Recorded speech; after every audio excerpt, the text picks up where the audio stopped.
Last session of the day. So we're going to wrap, and I'm extremely excited about our last 30-minute session. So Ashu Garg is a venture capitalist from Foundation Capital. And he actually led our Series B investment way back in 2010. And he's defined himself as one of the leading marketing technology VCs in the space. He's on our board. He's on the Localytics board, Conviva board. He led the investment in aggregate knowledge that was sold to Newstar, heavily involved in the Freewheel investment that eventually was sold to Comcast. And he has developed both a white paper and a presentation that he's given many times around this idea of the decade of the CMO and how the CMO will actually become, if not the most powerful, one of the most powerful C-suite executives as dollars begin to be funneled through that seat on the executive team. So it's a great pleasure to welcome Ashu Garg to the stage.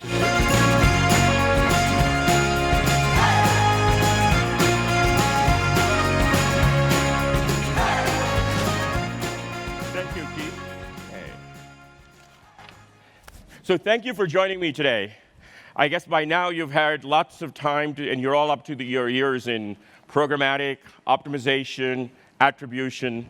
So I'm going to try and avoid those buzzwords to a large extent. I will touch on some of them. But what I want to talk about today is the fundamental transformation that is underway in marketing. I believe that today we're at a time in marketing that is as seminal as the 30s, when Procter & Gamble initially introduced the concept of the soap opera in radio and then by the 50s on TV. But that transformed marketing and made it what it is today. And I believe we're in an age where over the next decade, marketing will be transformed as fundamentally as it was in the 30s. And this is what I call the decade of the CMO. But before I dive into that, let me do my quick infomercial. I got to earn my pay. So let me talk about Foundation Capital for a minute. We're a 20-year-old venture capital firm. Over the last 20 years, we've made 160 investments. And over the course of those investments, 26 of those companies have gone on to be public companies. Some of our better-known companies are companies like Netflix. We're the first institutional investors in Netflix.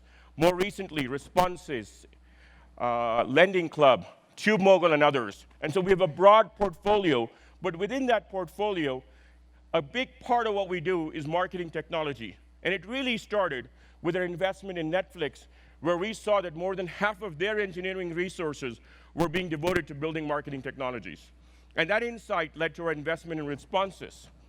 And since then, we've made more than a dozen other investments. Between Responses, T-Leaf, Mark Monitor, Freewheel, and Aggregate Knowledge, we've had the privilege of creating over $3 billion of value. And in addition, we continue to be investors, the largest investors in TubeU, of course, but in addition to TubeU, in AdRoll, in Localytics, in AdRise, Castora, and a host of other companies across this landscape. And so it's with that vantage point that I'm talking to you today. And of course, you know, when I made the initial investment in TubeU 5 years ago, one of the things I slipped into the term sheet was a lifetime invitation to all the parties. So for the last 5 years, I've been coming to TubeU. But this year, Brett said, you've got to earn that invitation, hence this presentation. So anyway, thank you for listening to me. Let me dive in.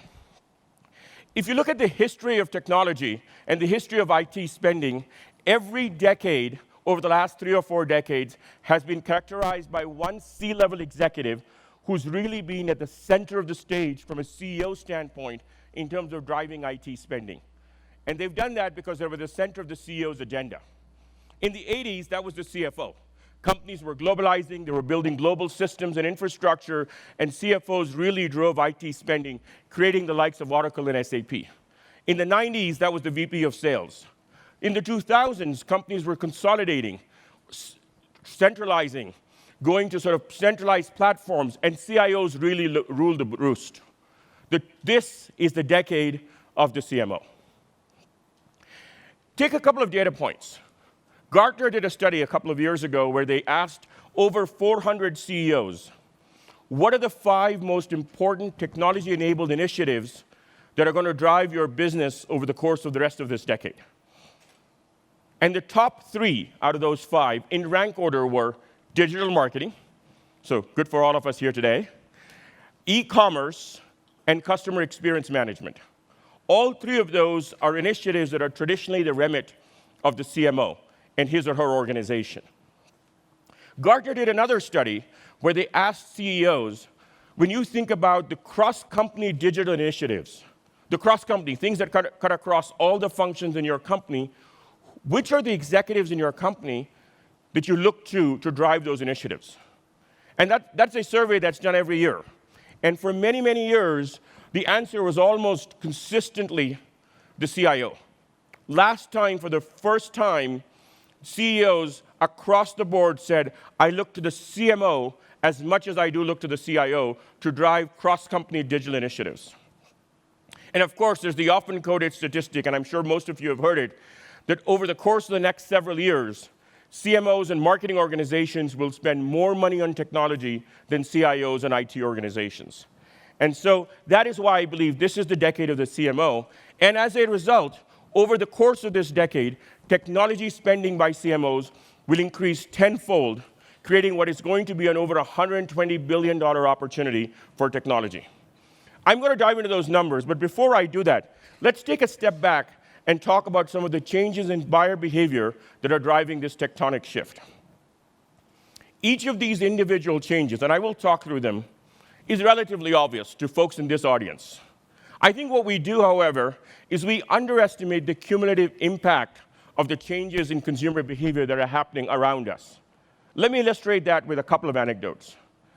First, how many folks in this room are aware that chewing gum stick sales fell more than 10% in 2014? Did anyone know that? One. Two. So 2 hands. Do either of you know why that happened? Think about what we do. Where do we buy chewing gum?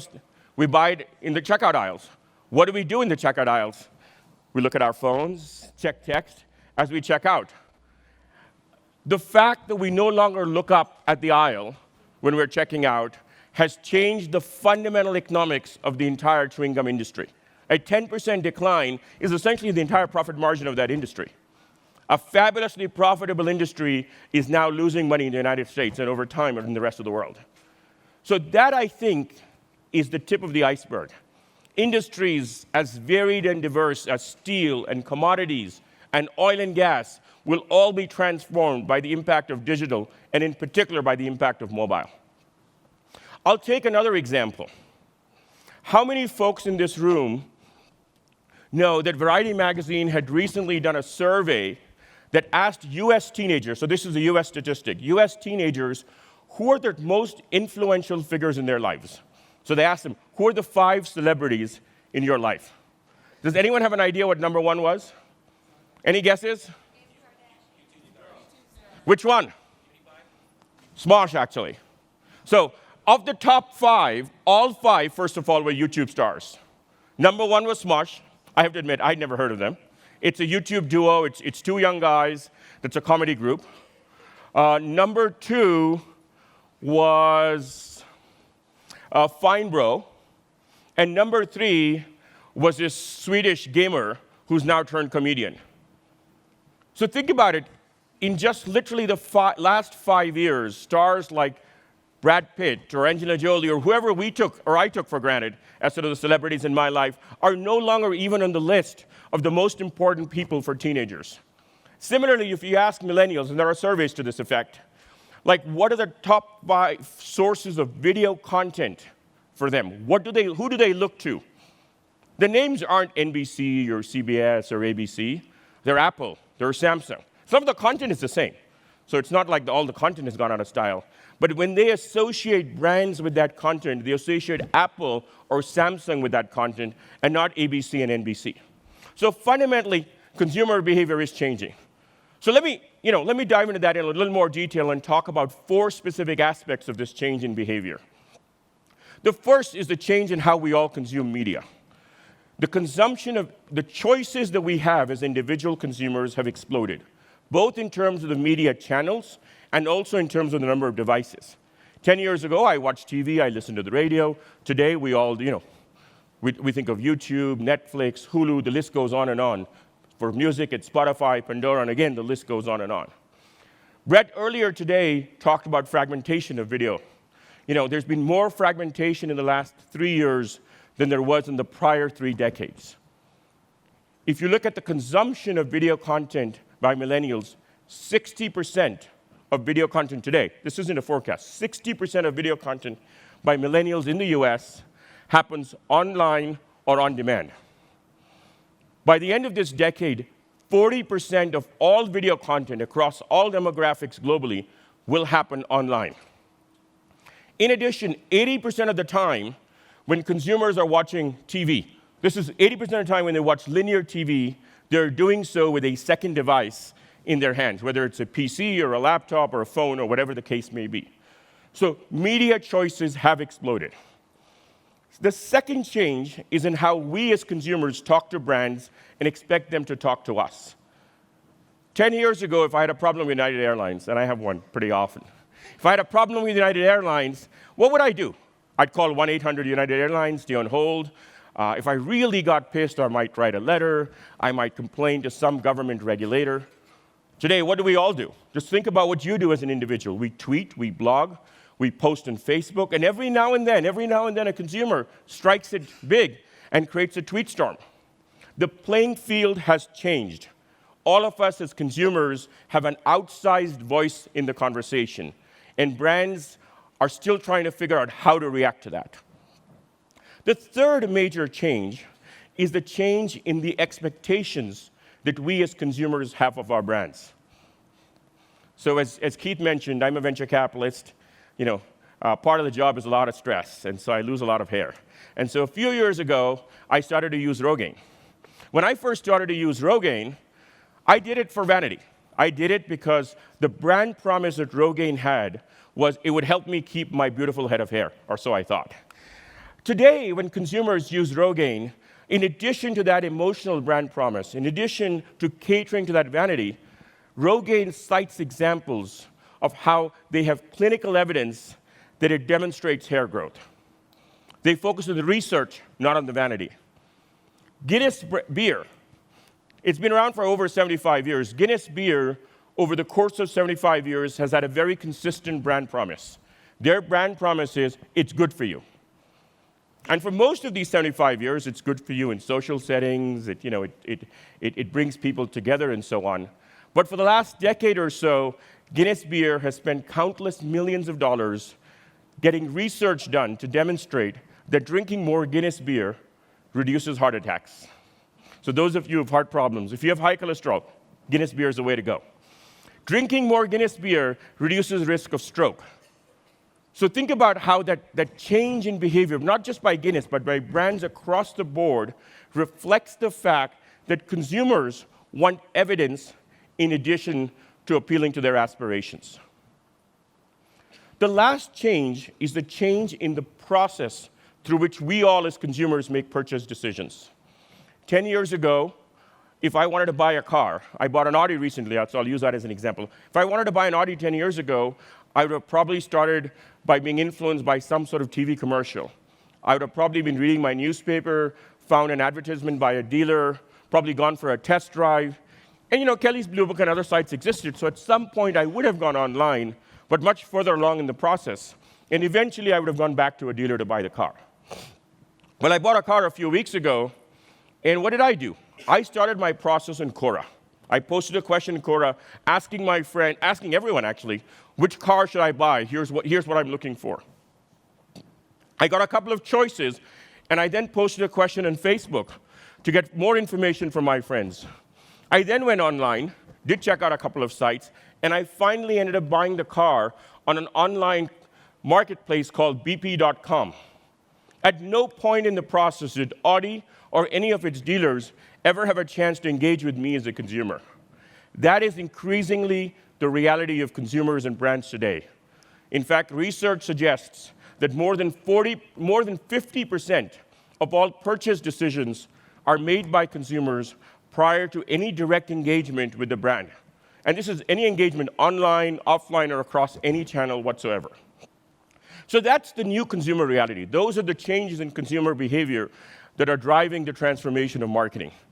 And as a result of these changes, increasingly the way consumers want to be talked to is online and through digital mediums. And as a result, all of us as marketers and brands are increasingly using software as the primary means to drive our interaction with consumers. And so what is today probably $10 or $12 billion in total spend by marketers on technology is going to grow to over $120 billion a year by 2025. To put this in perspective, marketers today globally spend around $1.2 trillion, around $1 trillion on marketing. And there's different ways to slice the numbers. I took something in the middle of the range. That number is going to grow to at least $1.2 trillion over the decade. And so we're talking about 10% of total spend being on technology. Obviously, the consumer trends that I talked about, the changes in consumer behavior, will drive this shift. But in addition to that, there is a fundamental secular shift that is underway. And that is a shift in value from content and context to technology and data around consumers. I'll use an example, again, one that is being talked about many times in many different ways over the course of today. But 10 years ago, if you wanted to buy access to a coveted demographic, say the 18 to 35 female demographic, 10 years ago, you'd probably buy spots on Scandal or Desperate Housewives or some show in that ilk. And those shows had commanded a premium because it's a very coveted demographic. Today, you can buy access to a similar-sized audience, 20, 25 million women in that demographic, by aggregating spots across a variety of other niche shows and across slices of audiences in shows that aren't traditionally associated with that demographic. And when you do that, hopefully you use TubeMogul, but in addition to TubeMogul, you're probably using Freewheel in the back end or some other technology platform, some data provider, and so on. And in aggregate, these technology providers capture 20, 25, 30% of the value instead of the 1 or 2% of value that technology captured in the traditional situation where the context or the content is what mattered. So again, that's just an example of what's driving this shift. And I could go on and on. But let's step away from the numbers.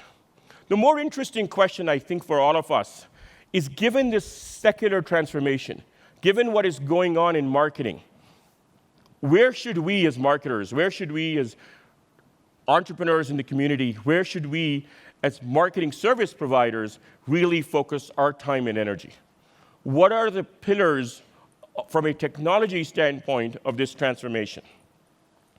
Well, at some level, the answer, it depends. It really does depend on who you are and what you're doing. But I do think there is a framework that is applicable. And so, like any other marketer, I have my own framework. And I'm going to talk through what I think of are the 5 keys to unlocking the decade of the CMO. These are 5 broad themes where I believe marketing organizations will spend their money. Each one of these will have varied degrees of importance depending on what you do. The applicability will be different if you're a B2B or a B2C marketer. But across the board, I do believe that these encompass the set of initiatives that a marketer should be focused on from a technology perspective. And focusing on these will enable all of you as marketers to realize the opportunity and make this the decade of the CMO. Make this your decade. Let me walk through these. The first is the notion of ROI. It's not new news. There have been countless surveys. Brett talked about it in the morning. I'm sure you've all heard about this. The key to moving to center stage, the key to marketing getting a seat at the big boys' table and moving away from the kids' table is their ability to measure the ROI on marketing. And again, that's not a new idea. We've had GRPs and various other tools.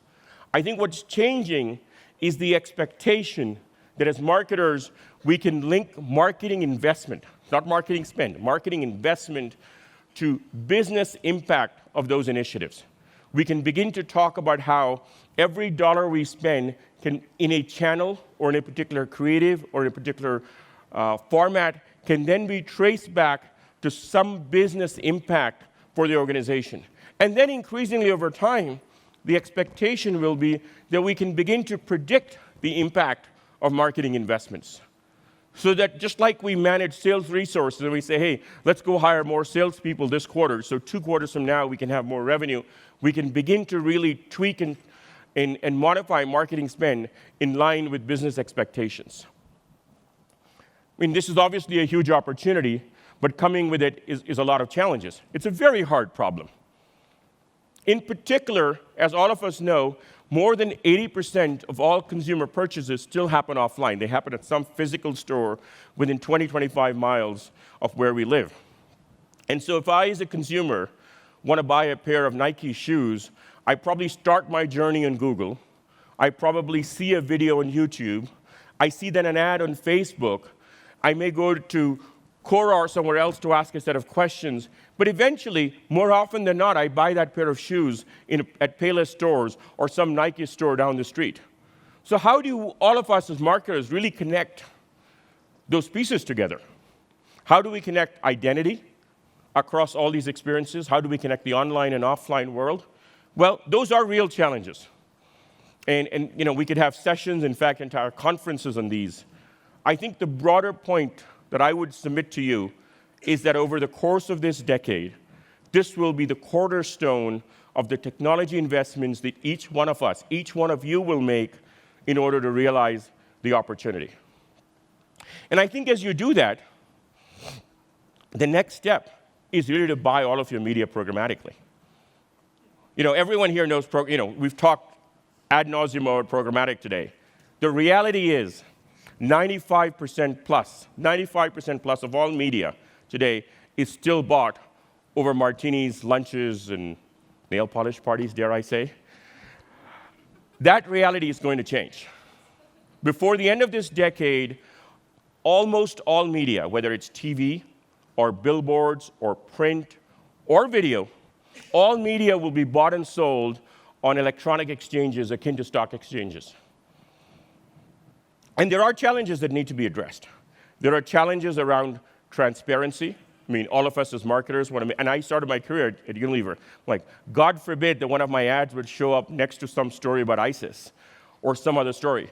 So there are challenges around transparency and brand protection. They will get addressed.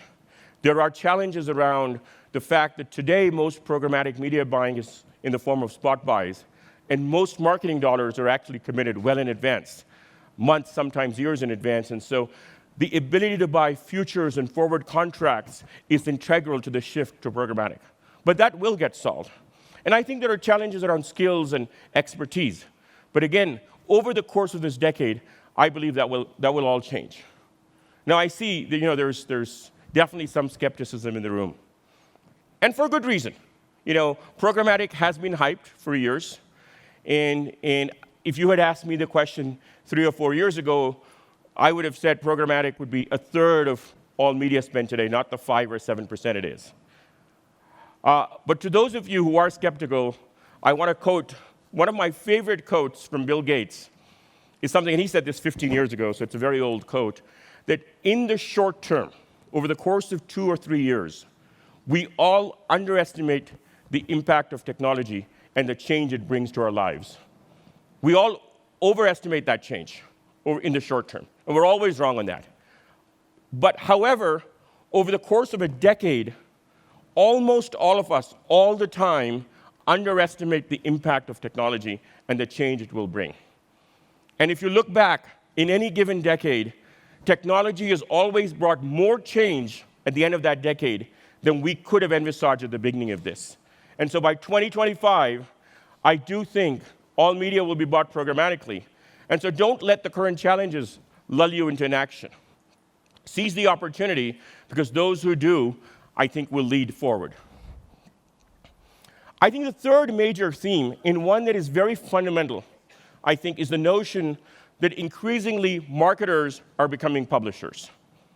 If all of us as marketers want to engage in a dialogue with our buyers who are on a random walk, on infinite paths to purchase, we as brands need to be able to provide content across channels ranging from our website to YouTube to Vine, Twitter, and increasingly Snapchat and other channels of consumption. And brands who do that well, I think, have the opportunity to build a unique relationship, a friend, philosopher, guide-like relationship. Brands who do that well will foster advocates who will be loyal to them for years to come. But this is hard. This is really hard to do. I mean, think about a brand like Dove, which has actually been doing great content marketing for years. Today, if you're going to be a successful content marketer, a successful publisher, you have to be able to provide tailored content across dozens of possible channels. And every day, there's the next new one. Each of these channels has different form factors. The audiences in these channels have different expectations. And each of the consumers that is engaging with us, with the brand, has a different purchase path, and so wants different contents at different steps along the way. And so those are real challenges.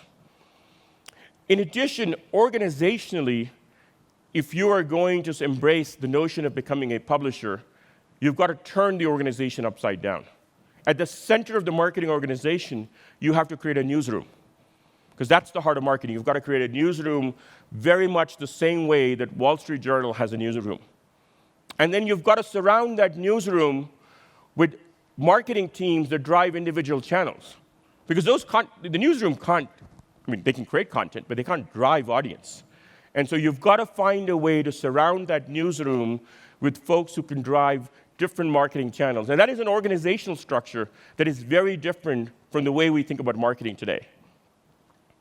But as this shift happens, I believe as marketers, we will go from creating tens, hundreds, and thousands of advertisements to creating hundreds of thousands, if not millions, of pieces of content that will touch consumers at every unique point in their journey. And we will do it in a way that is personalized. One of my favorite movies is Minority Report. For those of you who've seen it, you might remember there's a scene where Tom Cruise walks through a mall. As he walks through that mall, every individual ad or experience that he sees is personalized, and it keeps changing around him. I think that will be our reality as marketers over the course of this decade. Brands will be able to combine implicitly and explicitly gathered data and act on it in real time in a way that we are able to deliver unique experiences to each of the consumers that we touch. That's not a new idea at some level. Amazon has been trying to personalize their experience for 15 plus years. We've talked about personalization in a variety of forms. Yet the reality is that most consumer experiences, even digital consumer experiences, aren't personalized. I can bet you pick any random website other than Amazon, and if any two of us showed up on that website, we'd get to see the same product. My wife and I go to Gap.com, and I still get to see women's shoes, and she gets to see men's shoes. Now, sometimes she does buy shoes for me, but most of the time, it's a waste of time. So I think personalization is yet to be solved, and the reason is it is a hard problem. It is the ultimate big data problem, and it is really hard to do personalization at scale.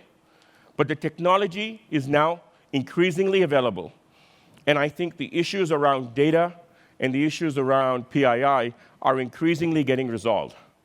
And as those issues get resolved, we as consumers, because all of us, in addition to being marketers, are consumers, we as consumers will increasingly demand that every touch point we have with a brand is uniquely personalized to us, and is personalized to the context and the experience with which we are engaging with that brand. The fourth major theme, or the last major theme, is the notion of closing the deal.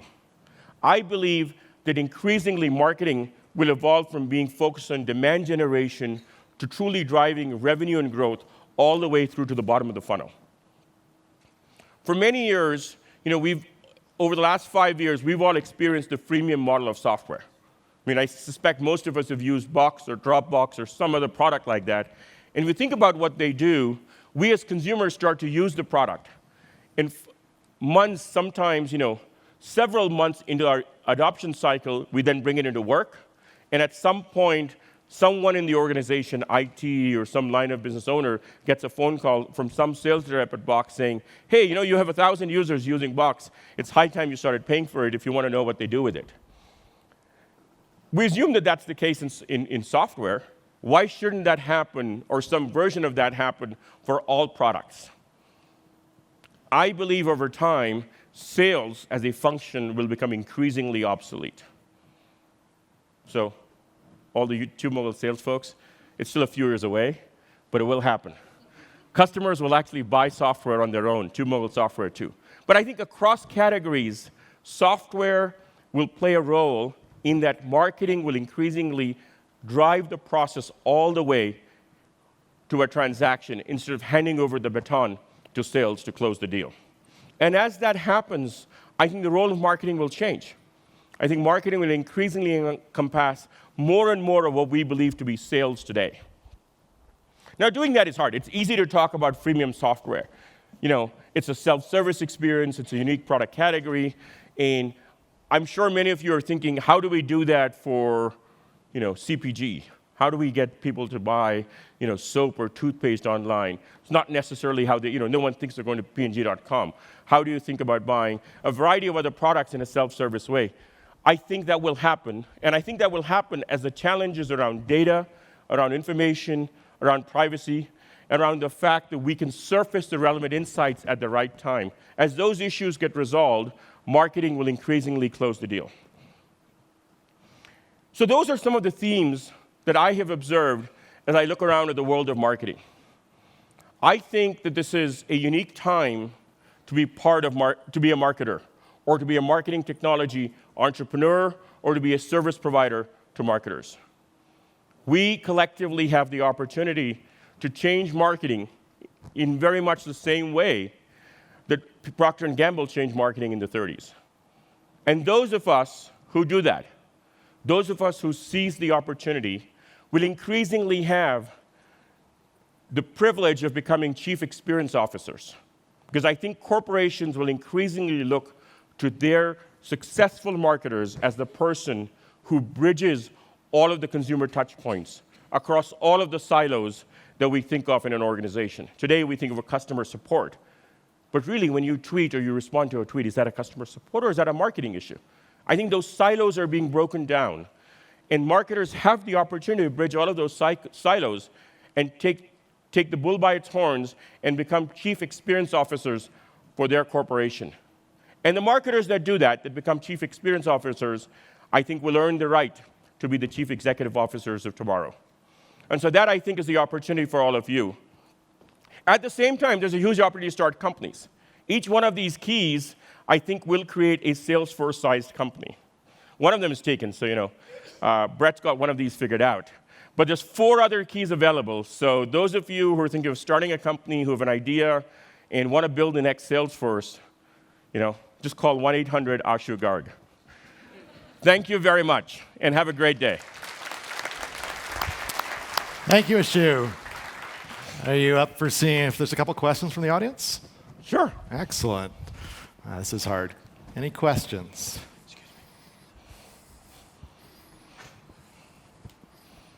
There's one way over here.